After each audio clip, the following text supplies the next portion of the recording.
y 89.7 en Riobamba.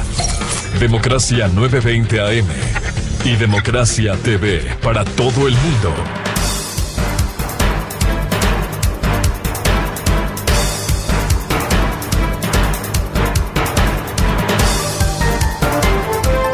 Ocho 39 minutos en el territorio continental ecuatoriano, buscando la verdad en la revista de Opinión Democracia. Queremos dar la bienvenida al candidato a la prefectura de Pichincha, creo, doctor Eduardo del Pozo. Lo invitamos dentro de este proceso, previo a la campaña electoral que se iniciará el 2 de enero, para conocer de manera especial el plan concreto que tiene, qué debiera ser la gobernación provincial, qué debiera ser un gobierno de Pichincha, cuando de alguna manera ha sido usado, incluso muchos piensan que hace obras en la ciudad, cuando debiera estar enfocado especialmente en los sectores rurales, por un lado, y por otro, de manera prioritaria en la vialidad. Muy buen día, Eduardo del Pozo. Buenos días, querido Miguel, y buenos días a toda la audiencia que escucha este importante medio de comunicación. Gracias por la oportunidad. Mira, la prefectura de Pichincha se encuentra en un franco deterioro, en un franco abandono durante los últimos 4 años, principalmente. A medida que vamos revisando lo que pasa en la prefectura, en esta muy noble institución, cada vez me espeluzno más al ver que donde topas hay problemas jurídicos, legales, incluso de posibles actos de corrupción. Donde tú ves, existe paralización de obras, maltrato a sus trabajadores. Yo catalogo que estamos en una crisis nunca antes vista en esta prefectura, porque efectivamente todo está funcionando a medias o mal funcionando, y creo que quienes habitamos en esta provincia de Pichincha, los quiteños, los ciudadanos de los 8 cantones que conformamos Pichincha, pues efectivamente no nos merecemos esta desatención, este abandono, esta crisis en la que nos han metido solamente por politizar la prefectura de Pichincha, porque lamentablemente la han convertido en la bastión, en su sede política de una organización, en una base en donde básicamente lo han convertido en una trinchera, digámoslo así, de esta organización política, y es la última que tienen en Pichincha, y están desesperados porque la van a perder, ¿no? Y nosotros... ¿Puedes citar, claro, Eduardo del Pozo, a ver, en qué sectores se ha encontrado este mal funcionamiento, esta debilidad, estas presuntas irregularidades? En todo, mira, vamos, no existen obras a lo largo de todo Pichincha, y las pocas obras que se han adjudicado, que se han contratado, están en paralización total. Vamos, la vía Aloac Santo Domingo, todos la conocemos como la vía de la muerte, sin señalización, 5 accidentes promedio día. La vía Calacalil Independencia, ahora le han cambiado de nombre, es la mitad del mundo Río Blanco, una vía llena de baches, sin el más mínimo mantenimiento por parte de la prefectura de Pichincha, una vía que debería estar en perfecto estado porque une a 2 provincias importantísimas, que es Esmeraldas, nuestro socio importantísimo en términos de turismo y comercial, está en un franco abandono. Tenemos, por ejemplo, 2 contratos que han sido entregados a mi criterio a dedo. Hablo de una vía que es importantísima, que une el Trébol con el Arbolito a través de un túnel, una obra de más de 120 millones de dólares entregado a dedo a Geinco, y lo digo con nombre y apellido, ¿no es cierto? A Geinco, una empresa que ha tenido dudosos problemas con el municipio de Quito en la administración anterior. Le entregaron un contrato hace más de 2 años y no ha avanzado absolutamente nada, ¿no es cierto? La troncal metropolitana, que le pusieron un nombre bonito, ¿no? Le pusieron el nombre de nuestra libertadora, ¿no? Manuelita Sáenz, ¿no? Y efectivamente le entregaron una empresa venezolana, participaron 2 en este proceso de adjudicación, una empresa ecuatoriana y una venezolana, sin ánimo en particular de opinar en contra de los hermanos venezolanos. Esta empresa con 0 experiencia en la gestión de proyectos viales. ¿Sabes cuánto ha avanzado en esta obra que cuesta más de 200 millones de dólares? 0, ni 1 kilómetro pavimentado ni de construcción. ¿Y se le ha dado adelanto de recursos? ¿No? Creo que no, gracias a Dios. Entonces, por donde tú ves no existe una sola obra emblemática, y las 2 obras que he narrado en estos instantes que han sido adjudicadas con empresas de dudoso proceder, sus panas seguramente, ¿no es cierto? Y el desarrollo de la provincia totalmente paralizado. Por otro lado, nos construyen un mural, ¿no es cierto?, que a mi criterio no es bonito. No voy a entrar en detalles si nos gusta o no nos gusta, porque cada uno tendrá en gustos y colores, no discuten los doctores, dice el dicho, ¿no es cierto? $500,000. Pero exactamente, mientras tú ves una ciudad una provincia totalmente deteriorada en las vías, en el turismo, en el desarrollo productivo, sin planificación absoluta, ¿no es cierto?, en un franco abandono, se dedica a invertir en un mural de $500,000. Mientras, por el otro lado, nos decían en esos mismos instantes, mi estimado Miguel, que no tenían recursos para invertir en la construcción de las vías rurales y de la provincia. Y nos clavaron un impuesto de $18 a los vehículos privados y que asciende hasta los 22 a otros tipos de vehículos, ¿no? Ese impuesto nosotros lo vamos a derogar, mi estimado Miguel. Y digo esto con énfasis no porque sobre la plata en la prefectura, por el contrario, es bastante escasa, ¿no? Pero cuando no se piensa en corrupción, cuando no se quiere llevar los recursos de los ciudadanos, la plata sí alcanza. La plata sí alcanza. Teniendo iniciativas de trabajar con el sector privado para liberar recursos, construyendo vías y poder esos recursos del mantenimiento vial, destinarlos, sí, a la construcción de las vías que están en franco deterioro, que son de segundo o de tercer nivel, en las vías de la ruralidad, donde se necesita que esas vías estén debidamente atendidas para que la gente pueda sacar sus productos hacia las ciudades grandes, están totalmente abandonadas. Yo no me he encontrado en esta corta microcampaña, porque la vamos a iniciar formalmente en enero, con alguien que haya dicho, oye, no, sí está haciendo un buen trabajo, sí he encontrado una obra de la prefectura. No hay nada, solamente contratos para los amigos, para los panas, ¿no? Y sumo otros $500,000, ¿no es cierto?, que han invertido en el mantenimiento de la plaza donde está la prefectura, ¿no?, el edificio de la prefectura. $500,000 para limpiarla, para pintarla y para cambiar unas plantas. Y para ponerle una malla que le ha quitado lo público, una plaza pública. Entonces, y comienzas a revisar quiénes son los contratistas, quiénes son a quienes se les adjudican, y realmente encuentras una serie de problemas, ¿quiénes inconvenientes. son los contratistas?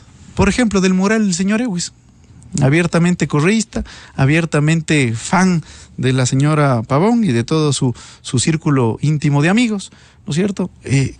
Si es que se quiere invertir en algo de cultura, que está muy bien, hay que hacerlo de manera proporcional, hay que hacerlo con los montos adecuados y hacer concursos transparentes y públicos y honestos, pues, ¿no? Ahí, en cambio, yo sí critico muchísimo, porque el señor Ewes, cuando le quisieron meter presa a la señora prefecta, puso un tuit en donde claramente se veía la cara de la señora, ¿no es cierto?, donde él la dibujaba, y después esa misma cara es la que está plasmada en el mural, ¿no?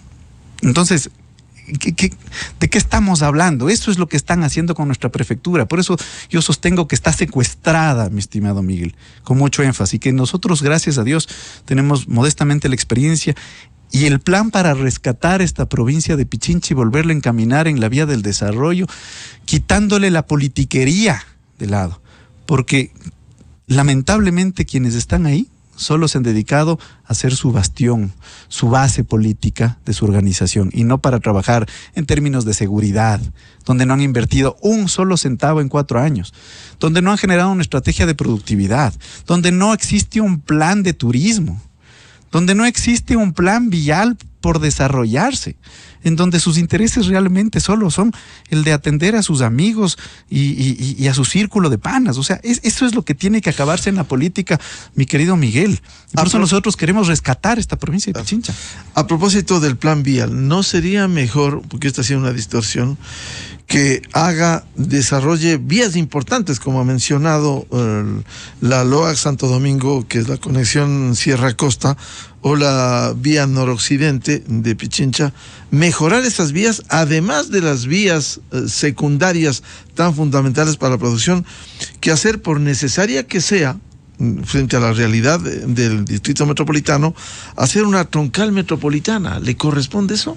También es parte de la prefectura, por temas de competencias. Una parte le corresponde al municipio de Quito y otra a la prefectura de Pichincha.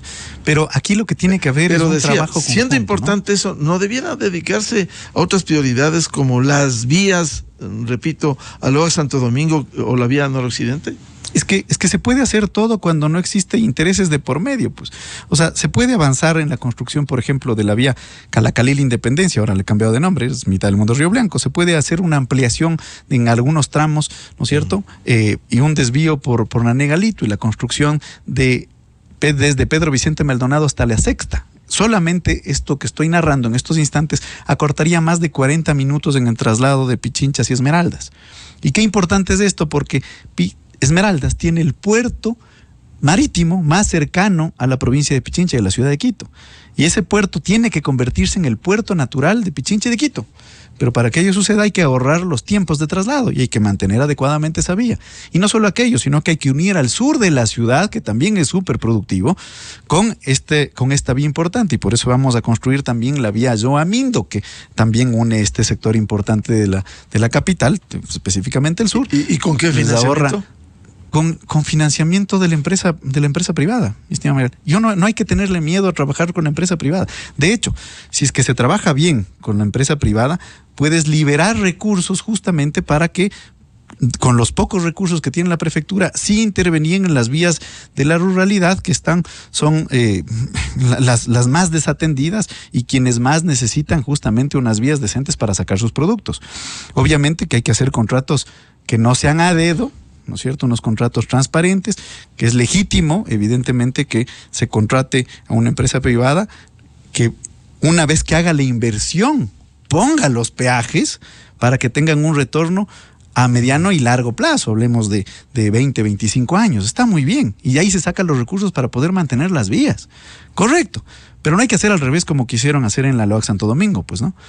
Para poder solventar una deuda, primero pongamos el peaje y después ahí vemos si es que seguimos haciendo ampliaciones o siquiera ponemos señalización en una vía que se necesita que esté en perfecto estado, porque por la ubicación geográfica de esta vía, por las alturas, por la climatología del sector, y la evidentemente es una vía que está llena de neblina y que por eso existen por lo menos 5 accidentes diarios, porque pasas de 4 carriles de tramos a 2, a 1 y te cruzas enseguida con un camión, con un bus que viene en sentido contrario y no ha habido la más mínima señalización para que aquello suceda.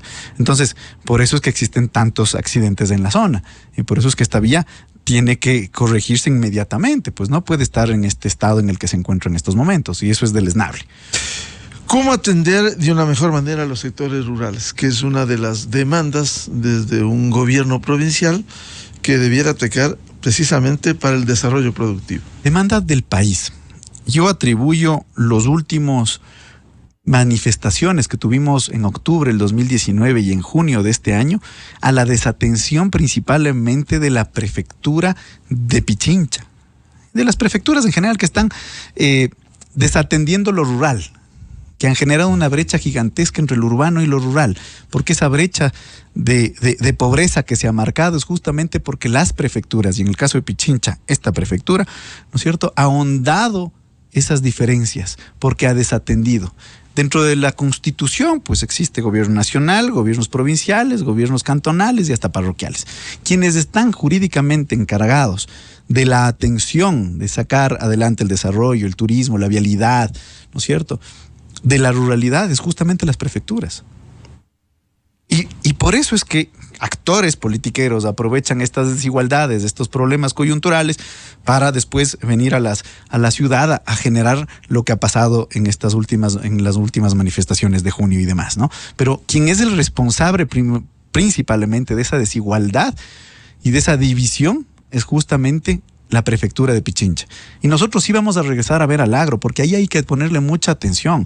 No solamente, ya hablamos un poquito de la vialidad y cómo vamos a sacar recursos que ahora, mal o bien, digamos, se destinan al mantenimiento de las vías principales. Vamos a poner ahí inversión privada, ¿no es cierto?, con un legítimo retorno, alianzas público-privadas, para liberar estos pocos recursos que tiene la prefectura para atender a la ruralidad, en donde hay que invertir no solamente en vialidad y en conectividad, sino que hay que invertir también, por supuesto, en sistemas de producción, y ahí estamos hablando del sistema de riego, y ahí entra otro tema que, por ejemplo, pones el dedo y existen problemas. El canal de riego Tabacundo-Cayambe, más de 17 años construyéndose y todavía no se termina. Una obra importantísima. Importantísimo. ¿Y qué ha pasado en el camino? Recuerdo a los prefectos anteriores, a Gustavo Baroja, para citar un nombre, lo preguntábamos que ya termina, ya. ¿Hasta cuándo? Falta construir los brazos terciarios que hacen que justamente ese canal que va a conducir el agua, pues pueda distribuir el agua que llega en este canal a más de 5,000 hectáreas para que se conviertan en productivas. Faltan aproximadamente, en términos de contratación, unos 7-8 millones de dólares para que efectivamente se convierta en una zona mucho más productiva de la que ya es en estos instantes. Porque ¿Y por qué no se hace eso? ¿Por qué no falta de voluntad política, porque sus intereses son hacer murales, mi estimado Miguel, porque sus intereses son gastar $900,000 que han transferido en los últimos 2 meses a Pichincha Comunicaciones, su empresa pública, su radio pública, ¿no es cierto?, para hacer proselitismo en época electoral. Entonces, ahí es donde tú ves que no existe relación entre las necesidades que existen en la provincia versus lo que está haciendo la prefectura, dónde está poniendo los pocos y escasos recursos que existen. ¿No? Y por eso yo digo francamente, hay que administrar correctamente esa prefectura, porque administrando bien, pensando sin y alejando los actos de corrupción, sí alcanza para hacer obras, sí alcanza para acabar el canal de riego, con alianzas públicos-privadas alcanza para construir las vías que te he mencionado y las que están en problemas también, ¿no es cierto? Estas 2 que señalaba que vamos a declarar desiertos de esas adjudicaciones, tanto la del Trébol que llega por un puente, por un túnel hasta el Arbolito, ¿no? Vamos a declarar desierto ese contrato, vamos a modificarlo, vamos a incluir ahí un carril exclusivo para transporte público, porque eso es lo que nos pide el PID para poder entregar el financiamiento, y lo vamos a construir. Y también, por supuesto, la troncal metropolitana la haremos bajo el modelo de alianzas público-privadas, trabajando con quien termine siendo el alcalde de Quito, porque ahí hay que hacer una mancomunidad para trabajar en conjunto con el alcalde de Quito para poder hacer, o la alcaldesa de Quito, ojalá, para poder hacer evidentemente esta vía importantísima para la provincia de Pichincha y para la capital. A propósito de vialidad, ¿y qué hacer con la autopista Rumiñahui que administra la prefectura? Mira, el peaje que se está cobrando, y aquí hay otro tema que a mí y por eso, a medida que me voy empapando más, ahorita medio me río de manera graciosa pero consternado, ese peaje que lo modernizaron, ¿no es cierto? Ese peaje que lo modernizaron y lo hicieron un free flow, un peaje sin parar, ¿no es cierto? Está la prefectura alquilando todo este sistema de peajes. ¿Y sabes cuánto se paga anualmente por el alquiler del sistema de cobro? $4 millones. Cobran 12 y se paga 4. Así de mal y así de crítico estamos en Pichincha, ¿no? Una vía que ya se pagó. Perdóname, porque hemos averiguado con sus autoridades, a veces cuestionado, una persona de la tercera edad que tiene derecho a pagar la mitad, le dicen tiene que someterse a un proceso. Hemos averiguado, o sea, directamente, a un proceso, luego le restituiremos, pero este momento no arranca, aunque desde la fecha que usted presenta se le cobrará menos por tercera edad. Esos ya son problemas administrativos de falta de empatía con los ciudadanos, ¿no es cierto? Porque hay que entender claramente que las personas adultas mayores tienen que tener estos beneficios, que no es un tema de voluntad siquiera del prefecto, prefecta, no es un tema mandatorio por la Constitución y por la ley. Y eso hay que hacer inmediatamente. O sea, estos temas administrativos burocráticos que de hecho en este caso del contrato debería estarlos administrando inclusive la empresa que ha puesto estos portales electrónicos que cobra $4 millones, ¿no es cierto? Debería ser por lo menos eficiente, ni siquiera eso son. Ni siquiera eso son. Entonces, ese contratito hay que revisarlo porque esos $4 millones son más o menos los que se están recaudando, en teoría, con este impuesto vial. Se pretende recaudar casi $6 millones, ¿no? Pero solamente revisando ese contrato ya nos ahorramos 4. ¿No? Así nomás, así de sencillo y de simple. ¿Y por qué Sin construir murales nos ahorramos otro más. Claro, ¿y por qué no homologar? Sin corrupción sí se puede. ¿Y por qué no homologar, doctor Eduardo del Pozo, con los otros peajes? Esto también ha sido un cuento, recuerdo desde la alcaldía de Augusto Barrera, que sí se va a homologar. En la práctica, hay que suscribirse a uno de ellos, pero no automáticamente se deriva al otro. El caso del túnel Guayasamín. Esto es tan fácil como generar convenios. Pero no se lo ha hecho. Sentarse en una mesa cuando existe la voluntad política, se suscribe los convenios rapidito y ya está. Si esto no, ahora las aplicaciones, los sistemas tecnológicos son mucho más fáciles de poder sincronizarlos y articularlos. Son cuentas diferentes, cuando debiera haber una cuenta de la que se descuente el uso del uno o el otro peaje. Correcto. No, son cuentas diferentes. Correcto. Municipio y prefectura. Son convenios que deben existir entre el municipio, en este caso LEMOP, que maneja el túnel Guayasamín, ¿no es cierto?, con la prefectura de Pichincha y con las empresas privadas, que se lo puede hacer tranquilamente, muy rápido, muy ágil, en menos de 30 días.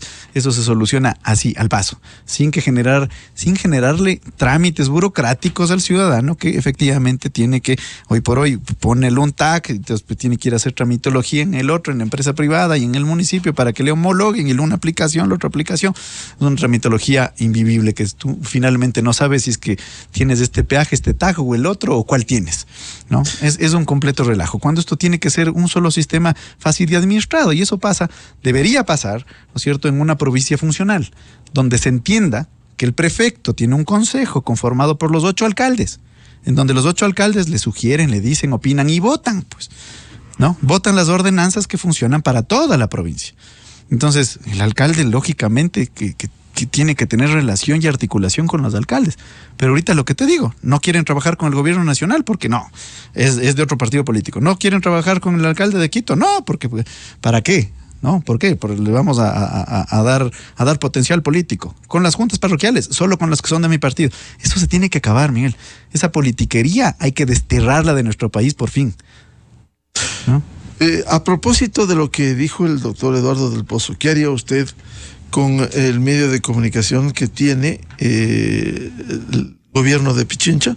Por cierto, nosotros somos defensores del establecimiento de los medios, más aún cuando la Constitución habla de medios públicos, privados y comunitarios. Somos defensores de la existencia de un medio, defensores de las libertades. Sin embargo, usted hizo cuestionamientos respecto de la tarea que cumple este medio de comunicación, con un hecho importante, la penetración que tiene especialmente en el sector rural con mensajes políticos. Sí, politiquería. Se han encargado de convertir a este medio de comunicación, que en teoría es comunitario, que en teoría es público, ¿no es cierto?, en un bastión para hacer política, para criticar a unos, para hablar mal de otros, para hacer ataques políticos, solo para trabajar por su tendencia ideológica y para tratar de ir ideologizando, ojalá esté usando bien esta palabra, a la ciudadanía en general. Pero a mí me parece que eso hay que desterrarlo. Yo lo he dicho enfáticamente, el señor Orlando Pérez, el señor Alexis Moncayo se irán a sus casas cuando yo sea prefecto, ¿no es cierto? Y haremos un cambio radical en la parrilla y en el fondo y en la forma de administración de Pichincha Comunicaciones, que hoy por hoy saca recursos de la prefectura, no genera un solo centavo, ¿no es cierto? Se pagan más de $1.5 millones anuales en transferencias para pagar los sueldos de quienes están en esta empresa y no generan un solo centavo. Entonces hay que darle un giro total a Pichincha Comunicaciones, no solo en su contenido, sino en su forma de administración, y en su contenido principalmente porque a Pichincha nos falta, por ejemplo, identidad. Tenemos que promover el turismo, tenemos que generar apropiación de lo que es la provincia de Pichincha, y ahí tendremos que generar campañas de apropiación, de identidad, de lo que somos, de los inmensos cantidades de recursos naturales, gastronómicos, culturales que tenemos en Pichincha para poder potenciar el turismo interno y externo. Y entonces, ese es el enfoque que tiene que tener, por supuesto, una radio que se entienda pública, que trabaje con muchísimos sectores, que se hable sobre lo que se tiene que hacer, que sí hable sobre las noticias y las coyunturas, por supuesto, pero sin un tinte político direccionado, porque esto es público, ¿no? Que no debe tener una agenda política. Al Radio Pichincha Comunicaciones tenemos que hacerle un cambio de 180 grados y lo vamos a hacer nosotros. Es decir, un medio que sirva, como debiera ser un principio, información útil para la comunidad, para el turismo, para el desarrollo productivo, especialmente de penetración en las zonas rurales. Por supuesto, mira, bueno, que evidentemente llegue a todos los sectores, pero que potencie, por ejemplo, el turismo comunitario. ¿El turismo comunitario qué significa? Que quienes están en las laderas del Cayambe sean los que construyan los sistemas turísticos para el alojamiento, para restaurantes, para los servicios de quienes vienen a estar en el Cayambe. Pero ¿quién tiene que potenciar para que los extranjeros, que hoy por hoy se quedan apenas 1.3 días en Pichincha y en Quito, y de que después salen corriendo a Galápagos, que está muy bien, no digo que no, pero hay que hacer que se queden por lo menos 2.5 días en Quito y en Pichincha, pues. Pero para que aquello suceda hay que generar una agenda turística, una planificación de lo que hay que hacer. Y de hecho, Pichincha necesita planificación en todos los sentidos. Necesita una sola planificación en términos de seguridad, y ahí la actual prefecta incumple lo que manda el COTAD en su artículo 50 cuando dispone específicamente que hay que generar un plan de seguridad en todo Pichincha. No existe, ¿no? ¿Cuánto se invierte en seguridad? 0. Nosotros sí vamos a invertir en seguridad, ¿no? Nosotros sí vamos a invertir en cámaras, en sistemas de vigilancia, en alarmas comunitarias, en sistemas de detección de vehículos robados en lugares estratégicos de la provincia para que los vehículos que ya hayan sido sustraídos, robados, ¿no es cierto?, no puedan salir de la provincia, en estricta aplicación y coordinación con el ECO 911, con la Policía Nacional y con el Gobierno Nacional, porque así hay que entender una gestión desde la prefectura, ¿no? El liderazgo de la provincia articulado con todos los sectores del gobierno, tanto nacional, provinciales, locales, parroquiales, ¿no? Y hay que generar planes de desarrollo en términos de turismo, en términos de productividad, en términos de agricultura, en todos los términos. Y eso es la prefectura, esa es la administración que debe existir. Y eso es lo que nosotros tenemos en un plan bien desarrollado. ¿Y usted será partidario de hacer autogestión en algunos temas para generar recursos?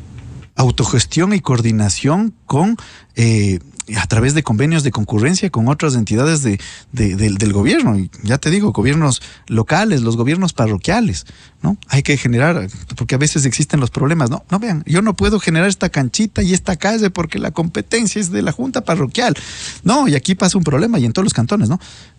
Las vías de la ruralidad son competencias de la prefectura, no, son competencias del GAT parroquial, no, el municipio quiere intervenir pero no se puede.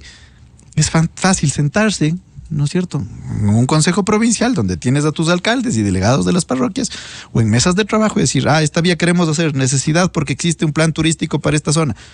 ¿Quién tiene que intervenir? ¿Cómo nos ponemos de acuerdo? ¿Tienes los recursos? No, hagamos un convenio de concurrencia. Gracias. Y se construye, ¿no? Es decir, con liderazgo, capacidad, y nosotros modestamente tenemos la experiencia para poder poner en práctica este modelo de desarrollo y esta planificación que tenemos para la provincia de Pichincha. Bien, muchas gracias al doctor Eduardo del Pozo, candidato a prefecto por Creo en nuestra provincia, en Pichincha. Para que no se confunda, tal vez una pequeña aclaración nomás. Sí, es Creo, por supuesto, pero también son 3 organizaciones políticas más. Nosotros hemos organizado una alianza, la más grande en toda la provincia de Pichincha, conformada por 4 organizaciones políticas y se llama la Alianza Va por Ti. Entonces nos van a encontrar en la papeleta bajo este nombre, la alianza con 4 organizaciones, 4 números y un logo que es un visto que se llama Va por Ti. Muy bien. El candidato por la alianza Va por Ti, doctor Eduardo del Pozo, en el que está Creo precisamente. Muchas gracias la presencia aquí y estaremos en el seguimiento de algo que requieren las comunidades, el mejoramiento y el desarrollo productivo en nuestra provincia. Gracias, estimado Miguel, siempre a las órdenes y un saludo a toda la audiencia, especialmente a los de Leuquitas que seguramente seguirán festejando. Bien, muchas gracias a Eduardo del Pozo aquí en la revista de Opinión Democracia. Con esto cerramos la revista de Opinión Democracia. Este lunes les recomendamos, ya viene en Exa FM el show de la papaya y les deseamos un feliz lunes, feliz inicio de semana. Muy buen día, felicidades a todos. Miguel Rivadeneira en la revista de Opinión Democracia. Bienvenidos al microinformativo de la hora. El gobierno nacional remitió la nueva ley de comunicación al